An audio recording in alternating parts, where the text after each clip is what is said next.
નમસ્કાર, હું છું મિત્તલ અને આપ જોઈ રહ્યા છો ચક્રવાત ન્યૂઝ।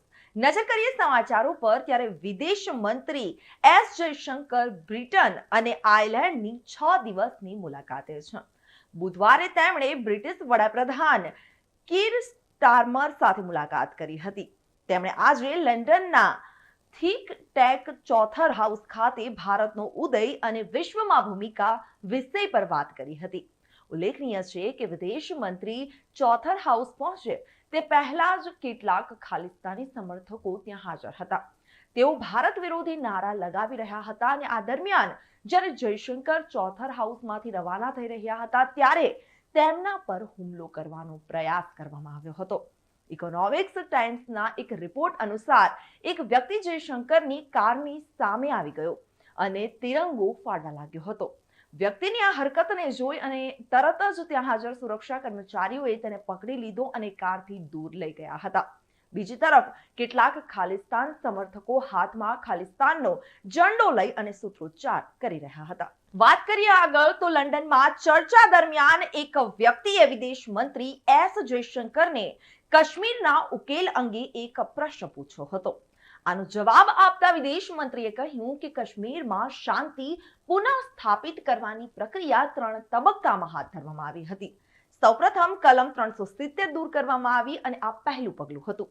આ પછી બીજું પગલું કાશ્મીરમાં વિકાસ અને આર્થિક પ્રવૃત્તિની સાથે સામાજિક ન્યાય પુનઃ સ્થાપિત કરવાનું હતું। ત્રીજું પગલું સારા મતદાન ટકાવારી સાથે મતદાન કરાવવાનું હતું। વધુમાં વિદેશ મંત્રીએ કહ્યું હતું કે મને લાગે છે કે આપણે જે દિવસની રાહ જોઈ રહ્યા છીએ તે કાશ્મીરના તે ભાગની પરત ફરવાનો છે જે ગેરકાયદેસર રીતે પાકિસ્તાન દ્વારા ચોરી લેવામાં આવ્યો છે। જ્યારે આ થઈ જશે ત્યારે હું તમને ખાતરી આપું છું કે કાશ્મીર સમસ્યાનો ઉકેલ આવી જશે। આવતીકાલે વધુ એક વખત પીએમ નરેન્દ્ર મોદી ગુજરાતની મુલાકાતે આવવાના છે ત્યારે સુરત ખાતે 3 કિલોમીટરનો રોડ શો યોજાનાર છે।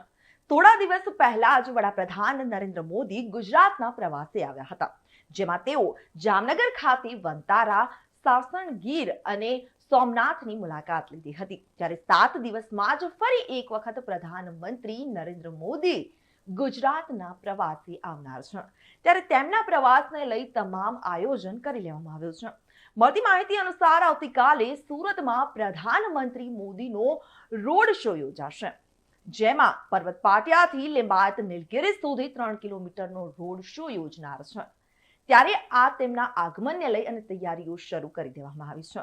આ ઉપરાંત પર્વત પાટિયા વિસ્તારમાં 1.5 કરોડના ખર્ચે હેલિપેડ બનાવવામાં આવ્યો છે જેમાં એરપોર્ટથી પર્વત પાટિયા સુધી હેલિકોપ્ટરના રિહર્સલ કરવામાં આવ્યું હતું। વડાપ્રધાન મોદીને લઈ સુરત શહેરમાં બીઆરટીએસ બસના 22 રૂટ બંધ કરવામાં આવ્યા છે। સમાચારોમાં આગળ વાત કરીએ તો સુરેન્દ્રનગર જિલ્લાના અમદાવાદ ધાંગધ્રા હાઈવે હરિપર ઓવરબ્રિજ પાસે ઇકો કાર અને ટ્રેલર વચ્ચે અકસ્માતની ઘટના બનવા પામી હતી। અમદાવાદથી પરત ફરતા પરિવારને હરિપર ઓવરબ્રિજ પાસે અકસ્માતનો ભોગ બનેલ ઇકો કારમાં કુલ 7 વ્યક્તિઓ સવાર હતા જેમાં 3 વ્યક્તિઓના કરુણ મોત નીપજ્યા હતા જ્યારે 4 વ્યક્તિઓને ઈજા પહોંચી હતી જેને સારવાર માટે ધાંગધ્રાની સરકારી હોસ્પિટલ ખાતે ખસેડવામાં આવ્યા હતા। ત્યાંથી વધુ સારવાર માટે સુરેન્દ્રનગર ખસેડવામાં આવ્યા હોય। અકસ્માતમાં 3 લોકોના મોત થયા જ્યારે તમામ ઈજાગ્રસ્તોને સારવાર અર્થે સુરેન્દ્રનગર ખસેડવામાં આવ્યા હતા। આ બનાવની જાણ થતાં જ લોકોના ટોળે ઉમટી પડ્યા હતા અને અકસ્માતનું ચોક્કસ કારણ હજુ સુધી જાણવા મળ્યું નથી। આ અકસ્માત સર્જાતા સમગ્ર પંથકમાં અરેરાટી વ્યાપી જોવા પામી હતી। રિપોર્ટર દિનેશ ગાંભવા, ચક્રવાત ન્યૂઝ, ધાંગધ્રા। મહેસાણા જિલ્લાના કડી ખાતે ખોરાક અને ઔષધ નિયમન તંત્ર દ્વારા મોટી કાર્યવાહી કરવામાં આવી છે।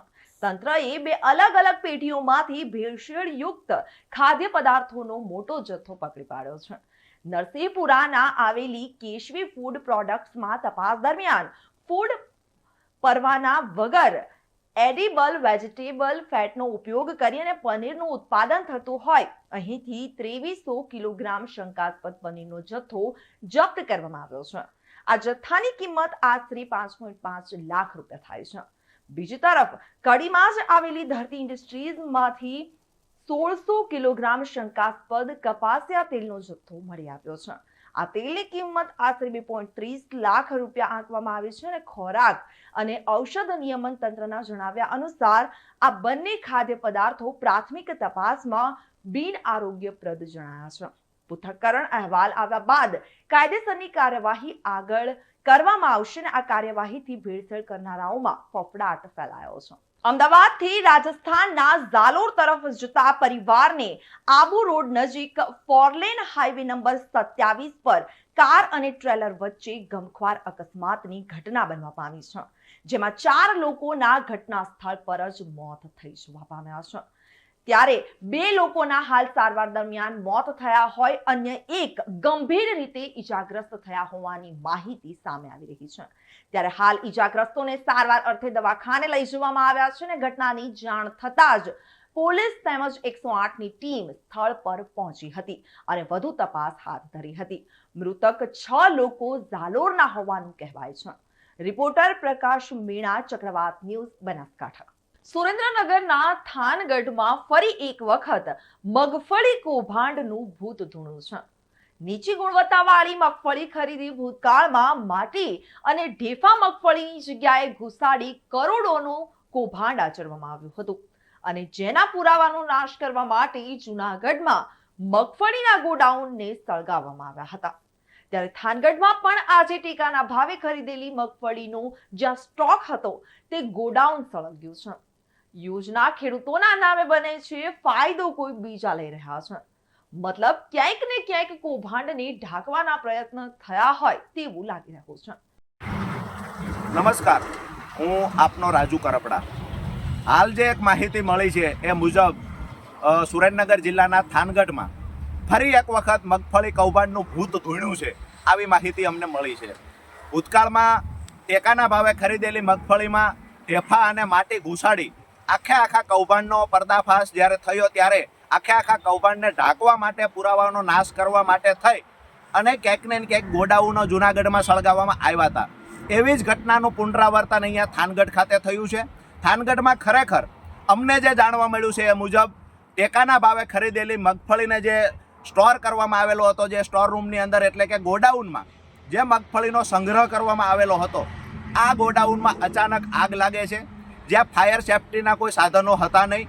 બીજી વાત કે ઇલેક્ટ્રિક સંસાધનો ગોડાઉનની અંદર કોઈ ઇલેક્ટ્રિક વાયર પણ નહોતો, આવું અમને જાણવા મળ્યું છે. તો આગ કેવી રીતે લાગી? આગ લાગ્યા પછી 3 કલાક સુધી ફાયર વિભાગના અધિકારીઓ કે ફાયર વિભાગના કોઈ પણ કર્મચારી ત્યાં સંસાધનો લઈ અને આગ પર કાબુ લેવા પહોંચતા નથી. મતલબ મોડી જાણ કરવામાં આવી હોય, આવી પણ અમને શંકા છે. એટલે કે ક્યાંક ને ક્યાંક જે ખરેખર ટેકાના ભાવે ખરીદી ખેડૂતોને ફાયદો અપાવવા માટે કરવામાં આવે છે, પરંતુ ખેડૂતોની જગ્યાએ ક્યાંક ને ક્યાંક બોગસ રજીસ્ટ્રેશન કરાવી અને વેપારીઓ ફાયદો લઈ રહ્યા છે. આ વારંવાર ફરિયાદો ઉઠી છે. ટેકાના ભાવે જ્યાં ખરીદી થાય છે એ સેન્ટર પર ગ્રેડરથી લઈ અને મજૂર સુધીના તમામ લોકો ખેડૂતોને લૂંટી રહ્યા છે, આવી પણ ફરિયાદો મળી રહી છે. એટલે કે અમારી સ્પષ્ટ વાત એ છે કે ટેકાના ભાવે ખરીદી કરવાનું જે સેન્ટર છે, આ સેન્ટરમાં જે લોકો કામ કરે છે, આ તમામ લોકો મલાઈ ખાઈ રહ્યા છે. જે લોકોએ સેન્ટરનું કામ આપ્યું છે અને આ તમામ ખરીદીના સેન્ટરો જેની જવાબદારી છે, આ લોકો પણ ક્યાંક ને ક્યાંક મોટી મલાઈ ખાઈ રહ્યા છે અને તમામ મલાઈઓ ખાતા હજુ સંતોષ થતો નથી. ત્યારે આવી ઘટનાઓને અંજામ આપે છે કે નકલી અથવા તો બોગસ મગફળી ખરીદી લેવી, નિમ્ન કક્ષાની યા તો નીચી ગુણવત્તાવાળી મગફળી સહિતની અધર જણસો ખરીદવી અને ત્યાર પછી પુરાવાનો નાશ કરવા માટે આખો કૌભાંડનો જ્યારે પર્દાફાશ થાય એવું દેખાય ત્યારે પુરાવાનો નાશ કરવા માટે ગોડાઉન સળગાવવામાં આવતા હોય, આવી વારંવાર ફરિયાદો મળી રહી છે. સરકારને નમ્ર વિનંતી કરીએ છીએ, બોગસ રજીસ્ટ્રેશનો કરાવી રહેલા વેપારીઓ પર કાબુ મેળવવામાં આવે. ક્યાંક ને ક્યાંક સેન્ટર ચલાવતા લોકો ખેડૂતોને લૂંટી રહ્યા છે, રાજ્ય સરકારની તિજોરી પર ચૂનો લગાવી રહ્યા છે, એના પર કાબુ મેળવવામાં આવે. અને ખાસ કરીને થાનગઢમાં જે મગફળી કૌભાંડ આચરવા માટે આજે જે આગ લગાડવામાં આવી છે, અમને જાણવા મળ્યું છે એ મુજબ જે આગ લગાડવામાં આવી છે, તો એના પર ખરેખર ઊંડાણપૂર્વક તપાસ કરવામાં આવે અને આવનાર સમયમાં હજુ અમને શંકા છે કે બીજા ગોડાઉનમાં પણ આગ લાગશે. સરકાર સતર્ક રહે. નમ્ર વિનંતી છે સરકારને કે ખેડૂતો માટે જે યોજનાઓ આવે છે એનો ફાયદો કોઈ બીજા લેવાના પ્રયત્ન કરતા હોય તો એના પર કડક કાર્યવાહી કરવામાં આવે. આભાર.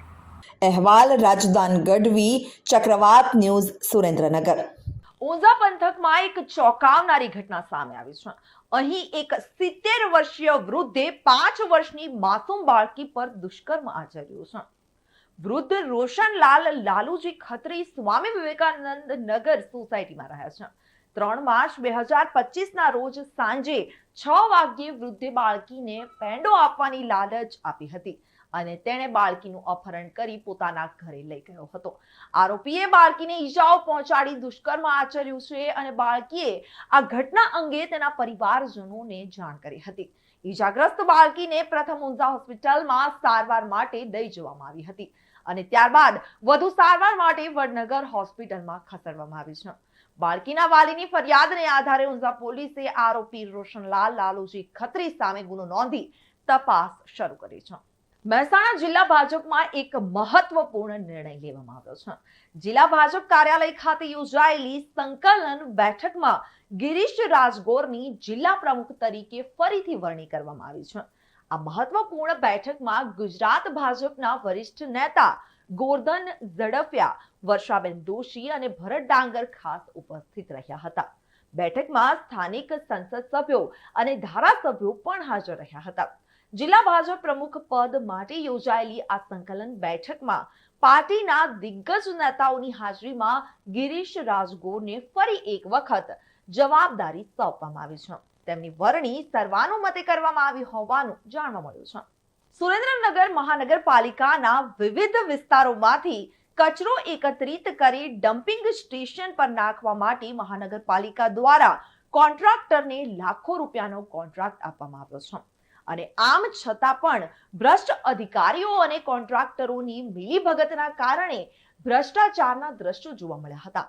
કોન્ટ્રાક્ટર ગામમાંથી કચરો ઉપાડે તો છે, પરંતુ સુરેન્દ્રનગર અને જોરાનગરના મધ્યમાં આવેલી ભોગાવો નદીમાં કચરો ઠાલવે છે, જેના કારણે નદી પણ પ્રદૂષિત થઈ રહી છે અને લાખો રૂપિયાનો કોન્ટ્રાક્ટ મુજબ કામ ન કરી ભ્રષ્ટાચાર કરી રહ્યા છે.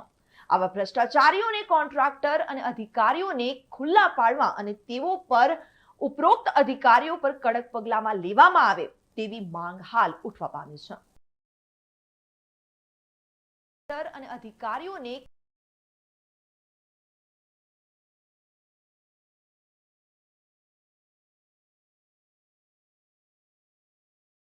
અધિકારીઓ પર કડક પગલામાં લેવામાં આવે તેવી માંગ હાલ ઉઠવા પામી છે.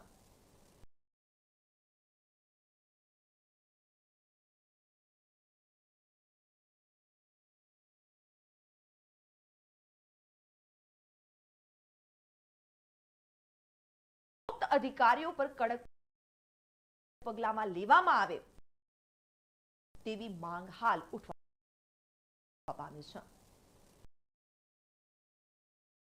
અહેવાલ રાજદાન ગઢવી, ચક્રવાત ન્યૂઝ, સુરેન્દ્રનગર. મહેસાણા જિલ્લાના વિસનગર શહેરની મહર્ષિ દયાનંદ સરસ્વતી કેળવણી મંડળ સંચાલિત મહર્ષિ દયાનંદ સરસ્વતી BCA કોલેજનું વાર્ષિક પારિતોષિક વિતરણ અને સાંસ્કૃતિક કાર્યક્રમોનું આયોજન કરવામાં આવ્યું હતું, જેમાં મહેમાનોમાં કેળવણી મંડળના ઉપપ્રમુખ, મંત્રી, ખજાનચી અને ઇન્ચાર્જ પ્રિન્સિપાલ હાજર રહ્યા હતા. કાર્યક્રમની શરૂઆત મહેમાનોના હસ્તે દીપ પ્રાગટ્ય કરી અને કરવામાં આવી હતી. આજના કાર્યક્રમનું સફળ સંચાલન દીપિકા પટેલ દ્વારા કરાયું હોય. સમગ્ર વર્ષ દરમિયાન વિવિધ પ્રવૃત્તિઓમાં ભાગ લીધો હોય અને પ્રથમ અને દ્વિતીય નંબર પ્રાપ્ત કર્યા હોય તેવા વિદ્યાર્થીઓ અને વિદ્યાર્થિનીઓને મહેમાનોના હસ્તે ઇનામો વિતરણ અને પ્રમાણપત્રો આપવામાં આવ્યા હતા. ત્યારબાદ વિદ્યાર્થીઓ દ્વારા સાંસ્કૃતિક કાર્યક્રમોની શરૂઆત કરવામાં આવી હતી. રિપોર્ટર પ્રકાશ સોની, ચક્રવાત ન્યૂઝ, વિસનગર. તો સમાચારોમાં અત્યાર બસ આટલું જ. વધુ સમાચાર માટે જોતા રહો ચક્રવાત ન્યૂઝ.